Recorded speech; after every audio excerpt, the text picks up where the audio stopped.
Party and practice. 2025, look, PPL is here. My favorite time of year. Blood, sweat, and tears dripping all over the gear. Yeah, NFL is back, so is PPL. Let the game get started. Time to see who will prevail. Yeah, the wait is over. Yeah, it's time for fantasy. It's time to draft to build a team that's capable to win the ring. As the gap attack back to back and try to get them free. Yeah, he's chilling on the throne where everybody wants to be. Yeah, we all want the money. Everybody pay the fee. For me, I'm trying to win it just to brag about my team. Everybody wants to read, but it ain't easy to achieve it. But believe it when I say it, feels so good when you receive it. Yeah, BBL is back, BBL the league is whack. You can say I'm talking smack, now I'm only speaking fact. Every week we got the live show, each year we got a nice flow. The others they can see it's like they're playing with their eyes closed. PPL we ride, PPL we live, PPL we high, we the best you can't deny. Welcome to the live show, life be like the sideshow. You know and I know that PPL's a war zone, 100-yard battlefield, helmets as a battle shield. PPL we're back for real, time to draft and make a deal. Alpha versus Omega, battle with the fantasy, a game of intelligence, sacrifice and strategy.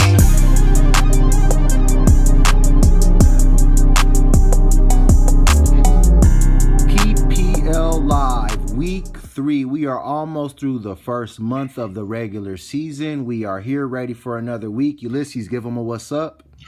What's up, PPL? Yes. It's time to get into PPL week 3. But before we jump into week 3, let's take an eye back to our week 2 scores. Starting with the Argonauts sailing to victory over TREY FIDDY 113-83. Squad underestimated, gets into the winner's circle, look like the Alpha Conference champions they are, 160-92. Patty's Twins, now that's how you lead, no doubt. 183, 2 weeks worth of scoring to the United Players 112. Only for the Boss gets it done with a big win, 123 to Killer Kev's 113. And Appease the Gods gets it done behind Lamar Jackson in the prestige matchup of the week against the champs. 119 to the Gavs, 102. Hey, man, a lot more fireworks this week. The scoring definitely went up, man. What did you think of the matchups? I mean, I love it. We got so much happening. 2 teams undefeated. Everybody else in the mix, and I mean, early on, we're seeing teams really show. Week to week, you don't know what's about to happen. No, absolutely, man, absolutely. It was a great week of action. Week 2 gave us kind of that delayed, you know what I mean, gratification as far as the scoring went. A lot of scoring. Yeah. In this week of PPL action. But let's segue into it. Let's get into our week 2. The good, the bad, and the ugly. You know how it is, good, bad, and ugly for our week 2 games. Let's hear it, Ulysses. Yeah, I'm going to start with only for the Boss, man. Been really impressed with them being 2-0 despite 2 Chiefs losses. Right. If you would have asked me at the beginning of this season, did I think that, you know, if you asked me who in Alpha Conference would be 2-0, it wouldn't have been only for the Boss. So props to them. The James Cook play, Connor held his own, but I like Adams. I really huge like game. How that looked. Samuel's really looking like he's taking on the number 1 receiver role in Washington. And again, he did this with a -6. Now, again, I thought that he was going to handle business here. Killer Kev's been putting up some good numbers. And again, I mean, Mahomes to Kelsey, they should have had a TD. If they connect on that, this goes up by about a 30-point margin. Oh, yeah. And it's not so close. So only for the Boss is really looking good right now. And I think with the Chiefs struggling early on, that probably bodes well for him into the season. All right, man. Who's your bad? Yeah, I'm going to go with the United Players this week. I mean, you know, valiant effort, but, you know, they cracked 112 with an 18-point coach win, but they were on the receiving end of a smackdown from Patty's Twins. But when I really look at this lineup again, just doing stuff that the Destroyers are known for, not playing the best quarterback. Derrick Henry, I got some questions. I mean, after such an explosive opening, ever since he fumbled, it just hasn't been great. Ashton Genty, I mean, drafted #1 overall, just hasn't really cracked it, with the Raiders yet. And the injury to Burrow, I think, is going to have a major implication on T. Higgins. Yeah. So this was just a really bad week for the United players, losing to the Twins like this. But, hey, anybody else would have taken the L, too. And who's your ugly, man? Ugly. It was failure to launch this week. I'm going to go with TREY. Again, really in this matchup. I mean, they were the lowest scoring team, so you could beat them up there. But when I saw the Joe Burrow injury on the other side with the Argos, I was like, okay, that really opens a door for TREY. Right. This was just an ugly matchup up and down, though. Highest scorer on both teams was Brendan Aubrey, the kicker. Yeah. And if you take his points away from the Argos, they still win this matchup. So I need about TREY. The core of this lineup just really struggled. The Jets had a terrible week 2 after looking explosive week 1. It's looking like that's going to be more of a project to develop. And again, there were just things to be left desired. D, kicker, coach looked great. It was the rest of the squad, and he needs to get some stuff going if he's not going to get in a real deficit this season. It was Absolutely. an ugly week for TREY. Yeah, no, man, TREY is bringing up the rear in the PPL as far as scoring. They've definitely got to find a spark as far as scoring. My good for this week is the opposite of that, and that's the scoring boost, man. We saw, I think our high last week was like, 116, right, Ulysses? We jumped to 183 with Patty's Twins. A huge performance led by Malik Neighbors, who was awesome out there, and Amon-Ra St. Brown. Those two receivers combined for nearly 70 points alone. And then obviously squad underestimated got it going. Puka Nacua took a run, I think 45 yards. Dak Prescott had himself a pretty good game, and Christian McCaffrey was all reliable. So the scoring boost was my good, man. It's always good to see high scoring. I mean, when 160 doesn't leave no doubt, you know it was a great week of scoring. So that was my good. My bad is the underwhelming situation amongst some studs and keepers, man. I'm looking around the league, and I'm looking at guys like A.J. Brown for the Gaff.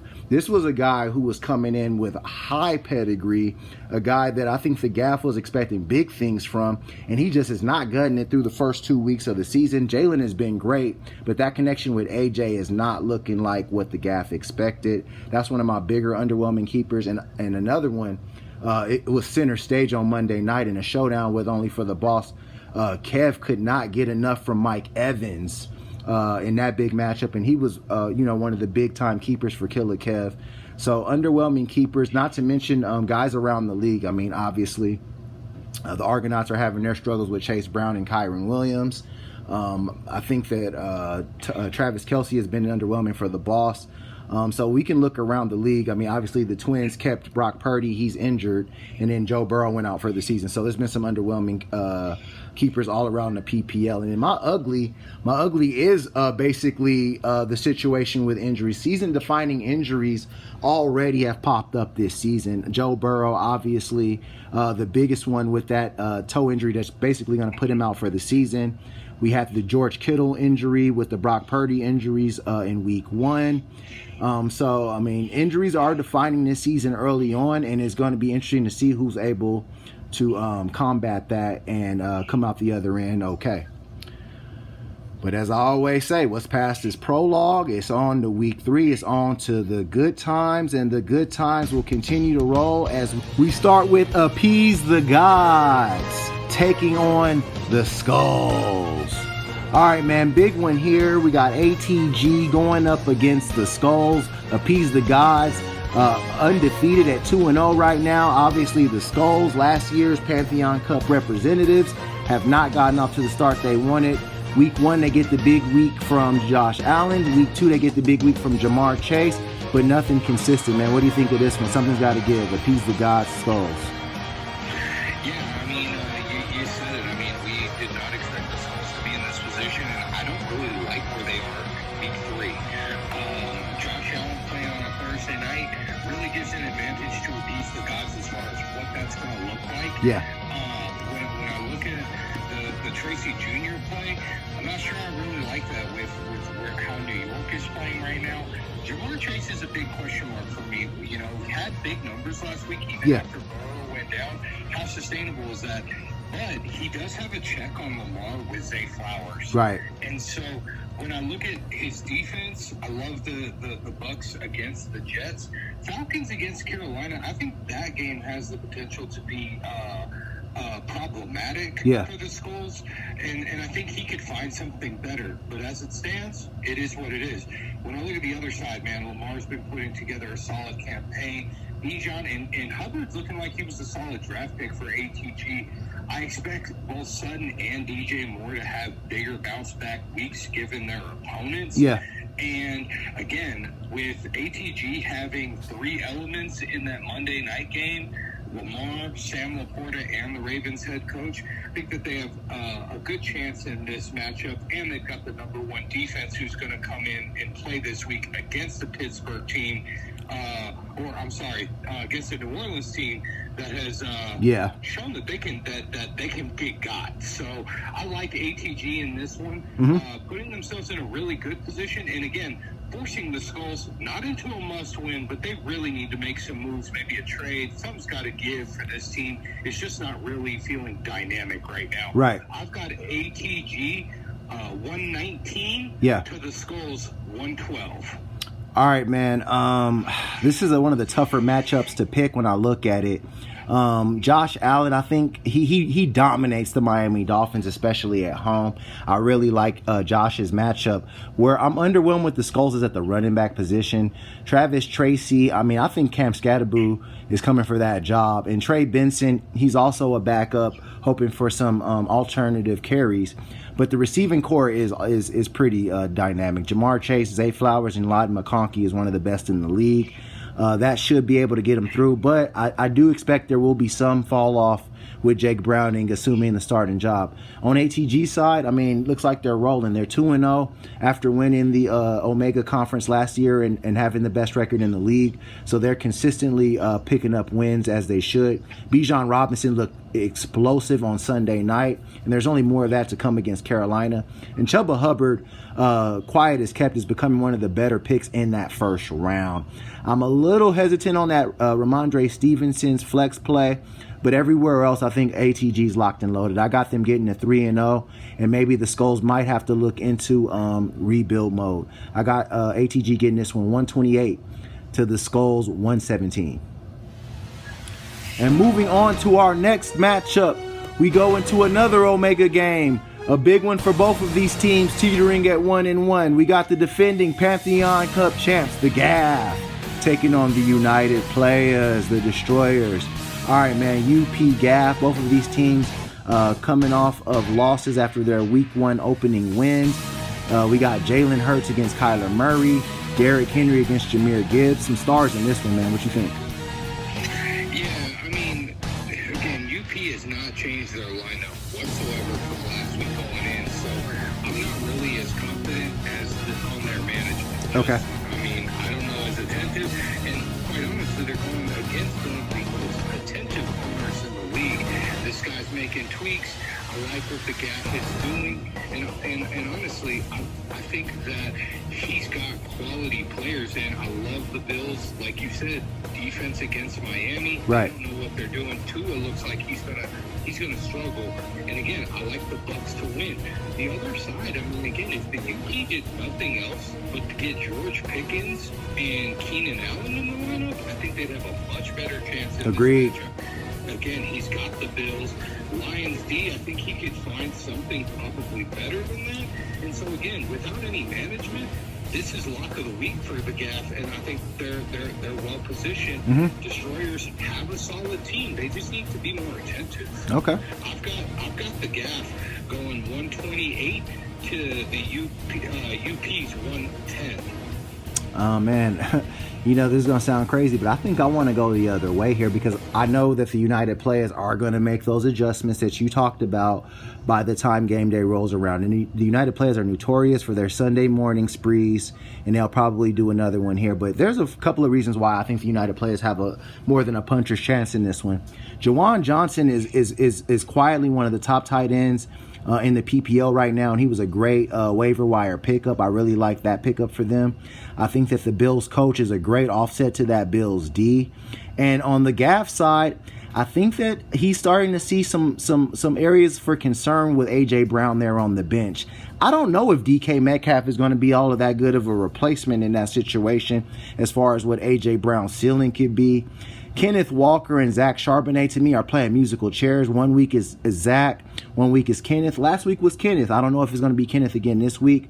Tyler Warren is questionable, so I'm a little hesitant there. And Rachaad White got a lot of run in that Monday night game, eating into some of Bucky Irving's production. Obviously, Jalen Hurts and Jahmyr Gibbs, you should expect everything there is from them. But why I like the United players is Derrick Henry on Monday night against Detroit. He's not going to have another game like he had against Cleveland. He's going to come out angry and ready to run, especially in a primetime matchup. I also like Genty. I thought that the Green Bay running backs had a good time of running the ball against the Raiders. Against the Commanders. And I think that Genty is due for a pretty good game. You're right, though, man. I am concerned about them at the receiver positions. George Pickens does need to get in that lineup, and I think he does, along with, I think, Keenan Allen. If he does do that, I think this is an upset. I got only the United players getting the Gaff attacking an upset 124 to the Gaff attacks 121. And moving on to our next matchup, we go into the Alpha Conference for a big one between these two teams. They did a lot of swapping in the offseason. Now let's see who gets the win. We got Killer Kev taking on the Argonauts. All right, man. The Argonauts obviously got the win, but didn't feel like winners as they lost their quarterback for the season. Joe Burrow out for the big injury. Obviously, Killer Kev came into Thursday looking really, really good, but couldn't keep up the momentum as only for the boss got by him. What do you think of this matchup? Argo Kev. Yeah, I mean, I actually like Killer Kev's strategy a lot here. I was talking about it last week. I mean, if you've got all these Green Bay Packers and they're looking like a swamp this year, play them. And, I mean, going Love, Jacobs, I think I saw some Jacobs has scored in 7 or 8 games straight. Right. He's going the D and the head coach against Cleveland. I think that those are all phenomenal plays this week. It just comes down to some of these intangibles, and I think they have the right kind of matchups. I mean, Brian Thomas Jr. and Etienne should have some space against the Houston team that I've seen. Yeah. Mark Andrews should certainly be. And, again, A-Chain came from the Argos, so we'll see how he plays against his former squad. And Mike Evans is always a wild card. Now, the Argos, again, facing some early season adversity, but always doing what they do. They're moving and shaking. Again, what I smell, though, is an upset this week. I like this Green Bay lineup. Again, things just have not, been there across the board thus far. Yeah. He's going heavy with the LA against the defending champs. Mm-hmm. I think that matchup at Philadelphia might be problematic. Brown, that to me, I think is going to be one of the better plays this week with both quarterbacks out. I think that both teams go running back heavy, and so I think Brown is one of the bright spots. But Justin Jefferson, we'll see what the chemistry's like with Wentz. Nico Collins, again, I want to see that offense really take off. It just hasn't shown its potential. Right. And again, he's got all these studs here. Again, it just comes down to this one matchup for Killer Kev, and I think that it actually pans out. I've got them winning this one in a squeaker, 125 to 123.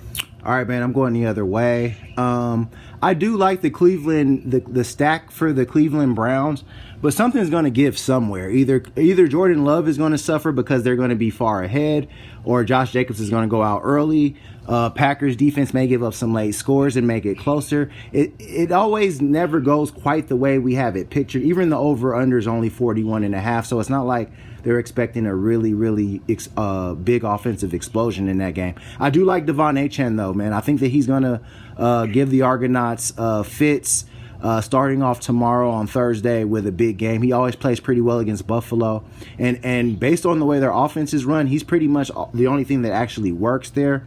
I'm a little concerned about Brian Thomas Jr., man. He was a first-round pick for Killer Kev, and him and Trevor Lawrence's chemistry just has not been there as of yet. I think that they still have room, obviously, to grow and improve.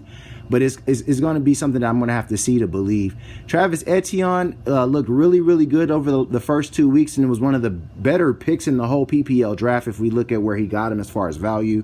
So I'm with you there on Travis Etienne's side. Now on the Argonaut side, I don't know if Matthew Stafford is actually going to be the quarterback Sunday for the Argonauts. He looks like he may be right now. We'll see what happens there.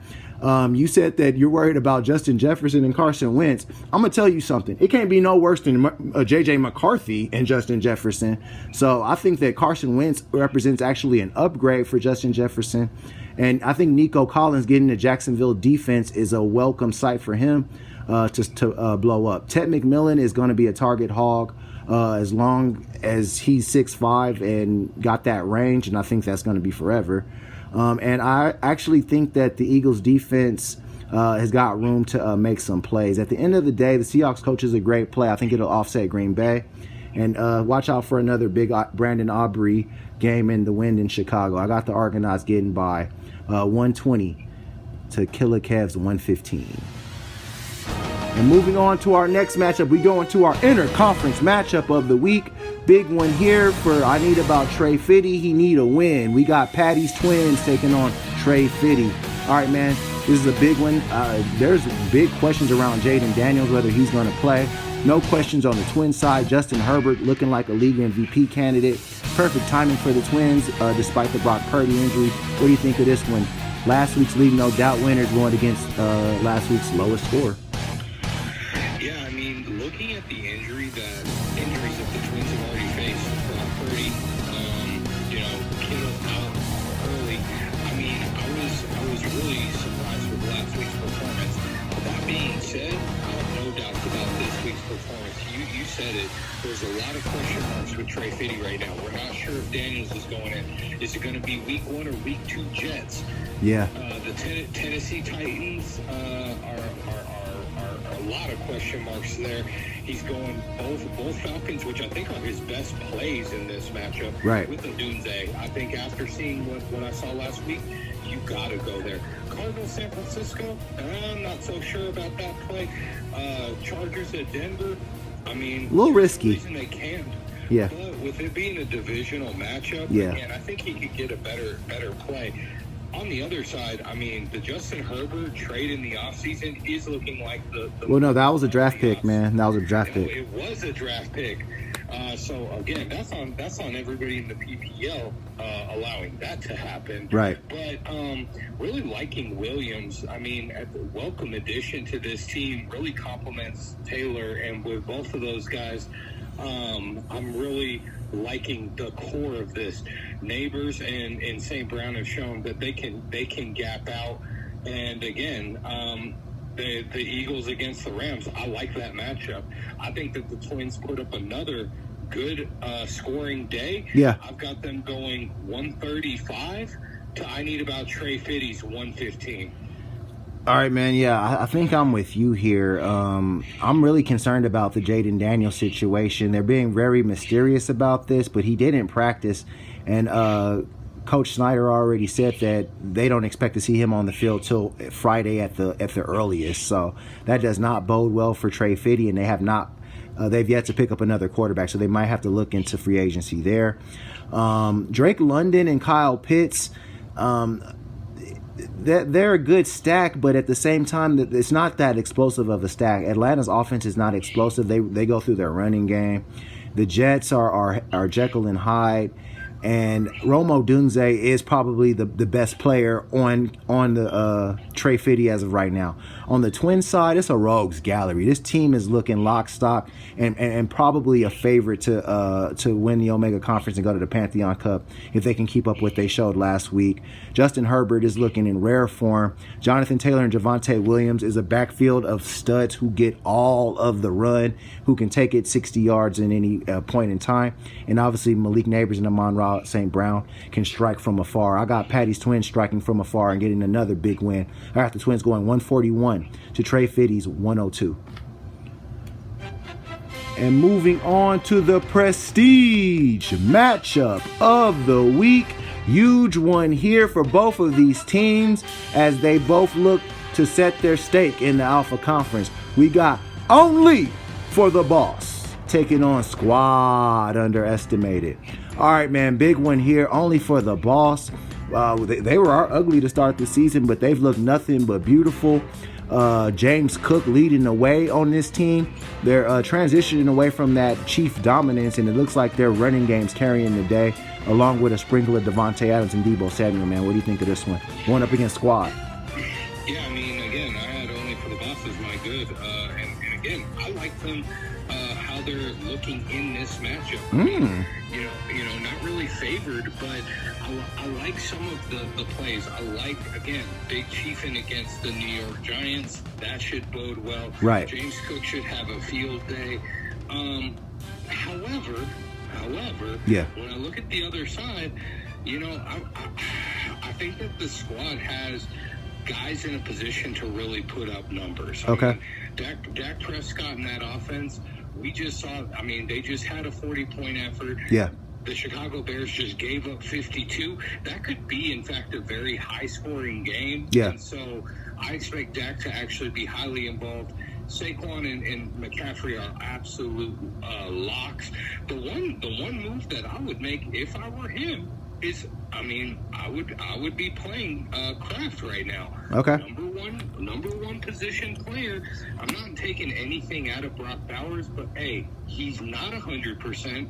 And that offense and Geno need to fucking figure some shit out. and honestly, until they do, I mean, again, stash him. Wait till he's healthy, but you're not playing the best guy right now. Right. And again, that's something that sometimes gets squad caught up. I actually think that he makes that move, like you were saying, with the Destroyers. I mean, he even commented on the boards, and I think if he would have lost last week, yeah, Kraft would be in the lineup right now. This is a little bit of late complacency. He's going to make that change. Yeah. And I think, again, I've got him in a lock of the week position with that. I think he goes off up and down the lineup. I love the Colts D and head coach stack against Tennessee. Right. From what I've seen, I've got squad going this week in a leave no doubt performance. I've got him going 143 to only for the bosses 125. I can't predict leave no doubt with Colts D and Colts coaches as your thing. No, I can't do that. I'm actually liking what only for the boss is cooking up and brewing here. New York Giants on the road, they just gave up 40 points themselves to a Chiefs team that I think is dying for a get right game, and they finally got one. James Cook, I expect him to get the scoring started early. And the one thing that teams have been able to do on the 49ers at times is run the football. Kenneth Walker was successful, as was Alvin Kamara. So I expect James Conner to really be able to get something done. And I think that the Rams are going to be able to make that game really competitive with Philly. And I think Devontae Adams is a big part of that. They almost beat Philly in the playoffs last year, and Devontae wasn't there. So he may be what they need to actually make a big splash like he did last week in Tennessee. Calvin Ridley is an interesting play. Not so sure about that just because I don't want to really trust that rookie quarterback right now. But I think Kelsey is due for a bounce back. Deebo Samuel, if we do get, I don't think it really matters. I think the way they use Depot as a utility, he's probably going to be fine whether it's Mariota or Jaden Daniels. Texans D against that Jacksonville. Texans D hasn't looked all that solid at times, but in both of their matchups, they held the Rams to 14, and I think they held Tampa Bay most of the game down to 14 also. I think they scored at the very end there to win. So their defense hasn't been bad, and they have been able to get pressure on the quarterback, so I like that play there. Now, on the squad underestimated side, like Dak Prescott's matchup against Chicago, but it is in Chicago on the road, and Dak just isn't the same on the road away from Dallas. We know this. And Chicago is always a little better at home. That ass whooping they took was in Detroit. Saquon, I like his matchup the most of anybody here that I'm looking at on squad side. Tyreek Hill, it's up and down. I'm with you. Tucker Kraft probably presents a good dilemma for squad underestimated, but it's going to be tough to know which weeks is going to work out. I'm just not feeling Colts D and Colts coach. That AFC South is always unpredictable. The Colts jumped up unpredictably to even be 2-0, so I don't even know if they're worthy of trusting as of yet, and I'm not trusting that with our squad underestimated. I got only for the Boston and upset in the prestige matchup of the week, getting to 3-0 and putting the Alpha Conference champs in trouble. I got only for the Boss getting this one 130. The squad underestimated, it's 121. Alrighty, PPLers, thanks for another great week of PPL Live. Week 4 will be here before we know it. But in the meantime, like, comment, and subscribe. Good luck, have a good weekend, and may the odds be ever in your favor.